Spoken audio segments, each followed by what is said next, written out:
Joined in the conversation right now by a former Air Force combat pilot and retired Brigadier General John Teichert. General Teichert, always good to have you on. Thoughts as we watch all of this today, and obviously hope for the best, and you fear the worst, but what's going through your mind? Connell, of course, the first thing is a hope and a prayer that that remaining aircrew member will be found safely. And then I go back to three things. Number one, that U.S. Central Command will prioritize this mission, this recovery and rescue, above everything else they're doing until this individual is found. Number two, that this individual and the other one that was rescued have had extensive training on the survival and the escape. And then finally, a fighter pilot's heroes are the combat search and rescue professionals that drive into harm's way in high-risk areas to do the combat search and rescue mission. They're always poised to accomplish that mission, and I so appreciate them flying into the teeth of the defenses to try to find this remaining crew member. Are you saying giving this the ultimate priority, which it obviously deserves, could have an effect on the war effort overall, or? Connell, I think in the very short term, but right now, there are a lot of assets. It doesn't necessarily mean that other elements of the war will stop, but certainly in this geographic area, as many of the prioritization resources, both Central Command and national assets, are being used to try to find this pilot or Wizzo and try to recover them safely. General Richard Newton, last hour on the challenges, was on with us. I want to play a clip of what he said and then speak more about how you see things. Here's General Newton. That terrain is extraordinarily sheer. It goes from highs in tens of thousands of feet of mountains as well as down to the high plains. So it's very difficult. The first objective here is to pinpoint accurately where that downed crew member is, and then try to come up with a game plan in terms of how to go in and bring that individual home. Probably have to fight their way in, or at least plan on fighting their way in. Are there locals in and around the area? Are there IRGC? We don't know.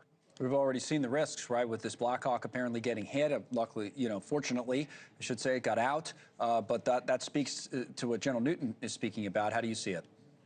Connell, it's not an easy mission set, and the first thing that a fighter pilot or Wizzo would do once they get on the ground is quickly assess how they're doing, gather up some supplies, and then get away from that location to find a place to hole up, to hide, and then start the encrypted communication to try to get the rescue flowing. But the rescue is going to be very diligent and vigilant about where is this individual, what's the disposition of the terrain and the adversary forces, to make sure that they don't put themselves in unnecessary risk in the recovery of this aircrew member. The other thing I keep thinking about, we've talked about it a few times on the show today, is that is there anything we should be taking away, or maybe there's not, but if there's not, explain to us why, about Iran's capabilities, which we've been told over and over have been decimated, and now we have, apparently this plane being hit, and we know about the Black Hawk being hit on the rescue mission. Have we learned anything today that should concern us about what Iran's still capable of?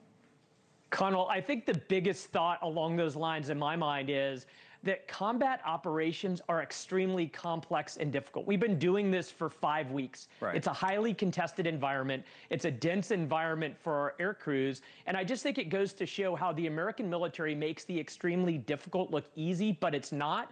And sometimes it takes a day like today to remind us that this is still a combat zone. It's still a dense, contested environment, and we need to remain vigilant and diligent in our operations in this environment. All right, last thing before we move on, what about the war effort overall?